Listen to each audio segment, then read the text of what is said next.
สวัสดีสบายดีพ่อแม่พี่น้อง FC สุขุมสุขคนเนาะสำหรับคลิปนี้ว่าวันหน้าก็จะมาเปิดรีวิวเกี่ยวกับการเปิดบัญชีธนาคารการค้าต่างประเทศในตอนนี้อยู่หลัก35เนาะทุกคนเนาะคลิปนี้ก็มา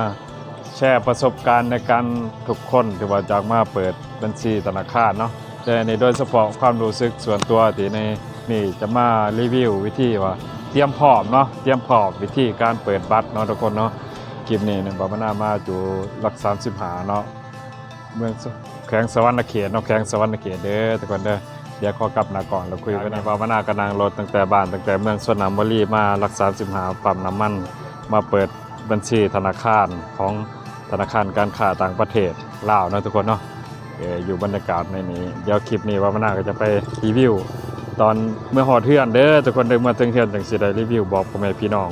วิธีเตรียมพร้อมก่อนมาเปิดบัญชีธนาคารเนาะอันนี้ก็คือว่าบาบานาก็บ่ได้เตรียมพร้อมมาเนาะหลายคนก็สิบ่ได้รีวิวเนาะก็เลยก็อาจขาดตกบกพร่องนะเดี๋ยวจะมาเล่าประสบการณ์การเปิดบัญชีธนาคารครั้งแรกเนาะหลายคนก็อาจจะเคยเปิดเนาะแต่บางคนบ่เคยเปิดก็เดี๋ยวบาบานาจะไปว่าอยู่บ้านเด้อว่าถึงวิธีการเตรียมพร้อมในการเปิดธนาคารเพื่อมันจะง่ายสำหรับเฮาเนาะทุกคนเนาะมีหลายคนที่มาเปิดแต่ก็บ่ได้รีวิวเนาะรีวิวก็คร่าวๆเนาะคือว่าบ่ได้นั้นพอบ่ได้เนาะโอเคเดี๋ยวบ่าวน่าจะไปรีวิวที่บ้านต่อเดี๋ยวไปเจอกันที่บ้านเลยเนาะทุกคนเนาะสวัสดีสบายดีสุขุสุขคนเนาะยินดีต้อนรับเข้าสู่ช่องบ่าวนาออนทัวร์นะหลังจากคลิปที่บ่าวนาถ่ายตอนอยู่ธนาคารมาเนี่ยเนาะคลิปนี้ก็จะมารีวิวการเปิดบัญชีธนาคารเด้อทุกคนเด้อเดี๋ยวบอกว่าจะมารีวิวการเปิดบัญชีธนาคารแล้วการค้าต่างประเทศลาวเนาะทุกคนเนาะจะมาทำคลิปรีวิวบอกทุกคนเนาะบอกทุกคนชวนผู้ที่บ่เคยไปเนาะทุกคนเหมือนที่บ่าวนาบ่เคยไปครั้งแรกก็คือว่าคลิปนี้จะมารีวิวกับการเตรียมพร้อมเวลาไปเปิดบัญชีธนาคารเนาะแต่ก็สิบ่ได้เอามาให้เบิ่งหลายอย่างเนาะทุกคนเนาะเริ่มแรกเขาเรื่องเลยเนาะทุกคนเนาะเริ่มแรกวิธีการเอาไปเปิดเนาะเขาก็สิมีแบบบัตรสปอร์ตหรือปุ่มสมโนครัวหรือสมุดอย่างสมโนครัวบ้านเราสมโนครัวเนาะทุกคนเนาะการเปิดธนาคารเนาะมันก็จะมีเตรียมพร้อมเราจะเปิดเป็นแบบเงินกีบเงินบาทแต่แรกบาวนาคิดว่าเปิดเป็นเงินกีบหรือเงินบาทเนาะมันจะเป็นเหลี่ยมเดียวกันแต่นี่เปิด2ธนาคารแต่แรกว่าจะเปิด3เนาะก็เลยเอาเงินไปบ่ได้เปิด3คือว่าเปิดแบบเงินกีบเงินบาทแล้วเงินดอลลาร์เนาะตอนนั้นบาวนาก็ทิ้งเงินไปหน่อยเดียวนะเงินบ่พอก็เลยว่าเอา2เปิด2รายการบาทกับกีบแล้วแรกคิดว่าสิเป็นบัญชีเดียวเนาะทุกคนแต่พอไปรับนำบัตรมาเป็น2บัญชีตัวนี้เป็นบาทตัวนี้เป็นบาทนะเป็นบาทจะเขียนตัวไทยที่ HB หรือเป็นไทยนะทุกคนเนาะ แต่ตัวนี้ก็เป็นเงินกีบเป็นเงินกีบจะมีลาวนะคนละเล่มมันก็ดีอีกอย่างหนึ่งเนาะแต่แรกว่าจะเปิดเป็นดอลลาร์นำแสดงว่าจะมีอีกเล่มหนึ่งเป็นเล่มที่3เนาะนี่เนาะก็ขั้นตอนประมาณนี้เนาะทุกคนเวลาไปเปิดเดือนบัญชีเนาะระวังปุ่มสมโนครัวเนาะแต่เขาจะไปเปิดสมโนครัวช่วงนี้เขาจะ2 ปีเปลี่ยนปุ่มเท่านึงเนาะเลือกเปลี่ยนเล่มแบบสมมุติทะเบียนบ้านนั่นแหละถ้าคนเขาอยู่กรุงเทพเนาะทุกคนนะเวลาอยู่กรุงเทพในช่วงที่เขาเปลี่ยนเล่มปุ่มสมโนครัวหรือว่าทะเบียนบ้านนะอาจจะมีแต่ซื้อบ่มีรูปเด้อทุกคนเด้อบ่มีรูปแล้วประทับตาตำรวจที่อยู่ในรูปเนาะเดี๋ยวจะขึ้นรูปให้เบิ่งคือว่ามีแต่ซื้อแต่บ่มีรูปเขาก็บ่สามารถเปิดบัญชีธนาคารได้เนาะทุกคนเนาะกรณีแบบปุ่มสมโนครัวเด้อทุกคนเด้อมันต้องมีรูปมีชื่อแล้วก็มีรูปแล้วก็มีประทับตาของตำรวจ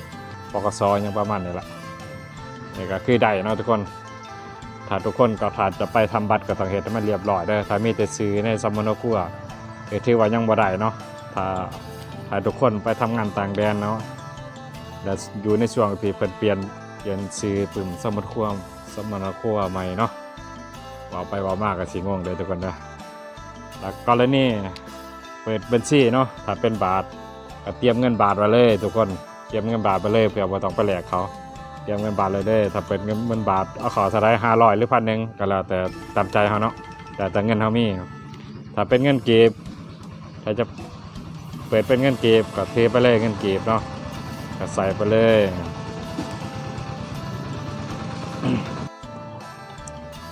หรือว่าจะเรียกว่าเขาจะเปิดแบบเป็นบัญชีแบบเงินดอลลาร์เงินดอลลาร์เขาก็ซื้อไปเลยจ้ะ$100หรือ200หรือ$20กันแล้วแต่เนาะทุกคนเขาก็ซื้อไปเลยเปิดในมือเดียวกันจะได้เลยเนาะมันก็จะได้3เหลี่ยมหนึ่งเป็นเงินกีบเหลี่ยมนี้เป็นเงินกีบเหลี่ยมนี้เป็นเงินบาทเหลี่ยมถัดไปเป็นเงินดอลลาร์มันก็จะได้อยู่3เหลี่ยมนะทุกคนเนาะมันก็น่าจะประมาณนี้แหละแต่ในบาบานาเปิด2เหลี่ยม2รายการก็เลยได้มา2เหลี่ยมแต่แรกคิดว่าเหลี่ยมเดียวก็ถือว่า2เหลี่ยมมันก็บ่ยุ่งยากเนาะเป็นบาทเป็นกีบแล้วก็เป็นดอลลาร์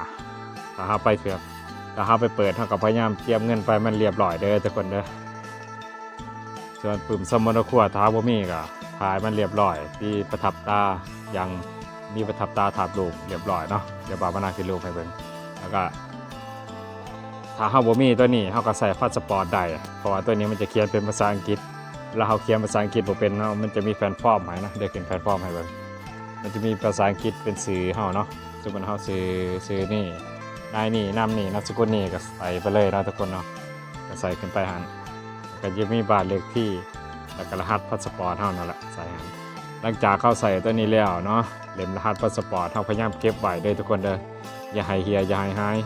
มากก็ถ่ายเอกสารไว้หรือว่าถ้าเฮาจะเปลี่ยนเล่มใหม่ก็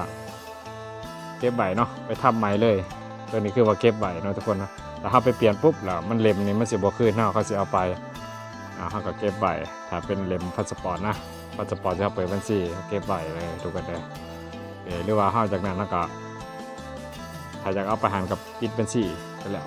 ทุกคนเนาะโอเคก็ประมาณนี้เงินก็คือว่าเตรียมพร้อมเด้อทุกคนนะถ้าจะเปิดเป็น2บัญชี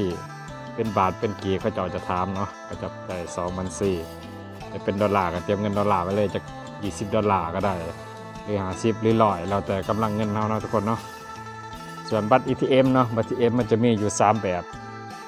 แบบที่1ก็จะประมาณ30,000ก็กดเงินก็สิบ่ได้หลายเนาะสมุดเนาะสมุด30,000ก็สิกดได้ประมาณหลักล้านลงมาเนาะทุกคนนะหลักล้านถ้า40,000ก็ได้อยู่ประมาณ5-6ล้านเนาะ40,000 60,000เนี่ยได้จะประมาณ15ล้านหรือ16-17ล้านหลายกว่าหันเนาะทุกคนเนาะกรณีบัตรแต่ว่าถ้าเวลาคนเฮาอยากเปิดกันแล้วแต่ตามใจมากเลยทุกคนเนาะ30,000 40,000 60,000นะแต่60,000มันจะกดเงินได้หลายตามใจเฮาเลยถ้าเฮามีเวียกมีงานเฮาจะได้ก็กดได้หลายถ้าเฮากดเอาตัวน้อยเฮาก็อาจจะได้มือเว้นมือกดประมาณนี้แหละโอเคคลิปนี้ก็เลยเตรียมพร้อมเนาะหลังจากที่ว่าเฮาไปเฮาบ่ฮู้เนาะทุกคนเฮาบ่ฮู้ว่ามันใส่วิธีได้แน่มันก็ยากเนาะทุกคนเนาะยากตัวเองเขานำบ่ยากแล้วเขาเป็นคนเฮ็ดให้โอเคนี่ก็มีใบอันนี้ใบเงินฝากแล้วฝากถอนโอนแลกเปลี่ยนอื่นๆอันนี้เป็นแผนฟอร์มของเขาเนาะเวลาเขาจะถอนเงินเขาก็ไปจดแผนฟอร์มจะได้มากถ้าเขาจะไปเปลี่ยนเงินกับจดเปลี่ยนฟอร์มแล้วกับจับรอบัตรคิวรอเปลี่ยนเงินหรือเขาจะไปถอนเงินกับจดเนี่ยนะ มันจะเป็นแผนฟอร์มก็จะถ่ายคลิปกำหนากำลังเนาะจังบ่เห็นตัวหนังสือเลยทุกคนเลยก็ประมาณนี้ขอบคุณทุกคนที่เขามารับชมคลิปบ่าวมะนาวออนทัวร์เนาะหลายคนอาจจะงงเนาะเวลาบ่าวมะนาวเอาไปนะมาย้ำมาอีกที่หนึ่งคือต้องเตรียมเงินบาทเงินกีบเงินดอลลาร์ให้ได้เนาะถ้าเขาจะเปิดบัญชีทำรายการเขาจะถามเขาว่าเปิดเป็นบาทเป็นกีบเป็นบาทเป็นดอลลาร์เขาจะเปิด3รายการเนี่ยเขาก็ได้เลยเด้อเขาก็ทิ้งเงินบาทไปแต่เขามีเงินเนาะบ่มีก็ลองตีขั้นต่ำสัก1,000เงินบาท1,000เงินดอลลาร์$50หรือ$100เปิดไว้มันก็ทำรายการเดียวมันก็บ่แพงเนาะอันนี้2รายการก็20,000นะเปิด20,000นะ2รายการถ้าเขามีเงินพอ3อาจจะ3เหรียญก็20,000เนาะทุกคนเนาะเขาก็เตรียมเงินไปให้พอได้ทุกคนนะส่วนปืมสมโนครัวกับพยายามให้มีทับตาปกสยังเข้าอย่างดีเนาะทับตาประทับแดงทับติดลูกเข้าไปมันก็จะดีเตรียมพร้อมนะทุกคนเนาะนี่คือขั้นตอนการเปิดของธนาคารแต่ละนั้นๆเนาะแต่ธนาคารอื่นบางวันยังบอกเคยไปกับบอกว่าถึงเนาะอันที่ถึงว่าถึงธนาคารที่เคยไปเนาะธนาคารการค้าที่ว่าเป็นแนะนำเป็นกระทำตามกฎเพิ่นเนาะแต่เขาบอกเคยเห็นหมูรีวิวเขาก็เลยไปเฮ็ดเองเขาไปทำเองเขาก็เลยมารีวิวให้หมูครูทุกคนที่ไปได้เข้าใจนะทุกคนเนาะ เวลาไปเปิดบัญชีธนาคารเนาะไปหอดกับไปจับบัตรคิวเป็นกิจทามหอดอกเนาะว่ามาเปิดแต่เงินทางกระเตียไปให้พร้อมเงินบาทเงินดอลลาร์ว่าเขาสิเปิดจากรายการเนาะแต่ซองรายการก็จะมีแต่เงินกีบเงินบาทส่วนการฝากซอนอยู่กรุงเทพก็แล้วแต่เนาะสิฝากกรุงเทพก็ลองฝากเอาจากใดก็ได้ต้องหาทางเอาเองเนาะโอเคสำหรับคลิปนี้บ่าวมะนาวก็จะได้จบคลิปลงเพียงเท่านี้เด้อขอบคุณทุกคนที่เข้ามารับชมคลิปบ่าวมะนาวออนทัวร์เนาะคลิปนี้ก็เปิดมาฝากเป็นเงินกีบกับเงินบาทก็เลยว่าฝากเงินดอลลาร์เงินถือไปเงินหน่อยเนาะ$10ก็600กว่าบาทเลยทุกคนเด้อ ประมาณนั้นละแต่เงินเท่ากับพ่ออันนี้ก็หลายอยู่โอเคนี่บัตร ATM หรือว่าแอปธนาคารเนาะบัตร ATM เวลาเราทำกับประมาณ2อาทิตย์หนึ่งกับ7 วัน2อาทิตย์กับ14กันอาจจะประมาณครึ่งเดือนเนาะได้บัตร ATM เพราะว่าบัตร ATM เนี่ยเพิ่นจะทำอยู่ตัวเมืองใหญ่เนาะเมืองหลวงคือนครหลวงเวียงจันทร์เพิ่นจะทำจากนั้นแล้วเพิ่นจะส่งมาตามเขตที่ว่าสาขานั้นๆที่เราไปเปิดแล้วเพิ่นจะมาส่งให้เราแล้วเราก็จะได้เนาะถ้าทุกคนที่ว่าอยากทำแอปธนาคารเวลาโอนเงิน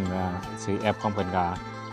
เลยว่าบ่เป็นหยังเปิดเล่มฝากไว้เป็นเงินออมไว้เนาะทุกคนเนาะวางเมื่อใดจังสิได้มา